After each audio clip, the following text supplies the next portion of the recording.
എന്താണോ കോഴിക്കറിയാ. ഓഹോ. എന്താ? അല്ല, എന്നൊക്കെ പ്രായമുള്ള കോഴിയാണല്ലോ, കഴിക്കുന്ന മുമ്പ് ഒന്ന് ബഹുമാനിച്ചേക്കാന്ന് വിചാരിച്ചു. എന്റെ കാശ് നശിപ്പിക്കാൻ വേണ്ടി മാത്രം പറിച്ചു വിട്ടിരിക്കാണോ തന്നെ? ഇനി വല്ലതും ഉണ്ടോടോ നക്കാൻ? തന്നെ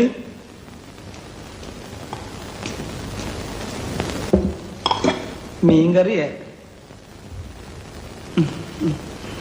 ഒരു വടി കിട്ടുമോ? പിന്നെ വടി ഇവിടെ ഉണ്ട്. എന്തിനാ? ഇതിനെ ഒന്ന് കൊന്നു തിന്നാനാ. പുഴയെന്ന് പിടിച്ച് അതുപോലെ ഇട്ട് കൊണ്ടുവന്നിരിക്കല്ലേ. ഉപ്പുമില്ല, മുളകുമില്ല, ഒന്നുമില്ല. ഉപ്പ് ഞാൻ ഒരു പാത്രത്തിലൂടെ കൊണ്ടുവയ്ക്കാം. പാത്രത്തിലോ? എന്നാ താൻ കാര്യം ചെയ്യും, ഒരു 10-15 പാത്രം ഈ ടേബിളെ നിരത്തി വെച്ചിട്ട് ഉപ്പ്, മുളക്, ഉള്ളി, ജീരകം, കരുവേപ്പില എല്ലാം ഇട്ട് വെച്ചാല് ഞാൻ എന്റെ പരുവത്തിനടുത്ത് കഴിച്ചോളാം. ഇനി മേല ഞാൻ അങ്ങനെ ചെയ്യാം. തന്നെയൊക്കെ തീറ്റിപ്പോരുന്ന എന്നെ വേണം പറയാൻ. തനിക്ക് പ്ലേറ്റ് ഒന്ന് കഴുകി വെച്ചു കൂടോ. കഴുകിയിട്ടുണ്ടല്ലോ. പച്ചവെള്ളത്തിലായി അല്ല, ചൂടുള്ളത്തില്. ആരും ചൂടുള്ളത് കഴിയാം. ഞാൻ ഒരു സത്യം പറയാം, ഞാൻ പച്ചവെള്ളത്തിൽ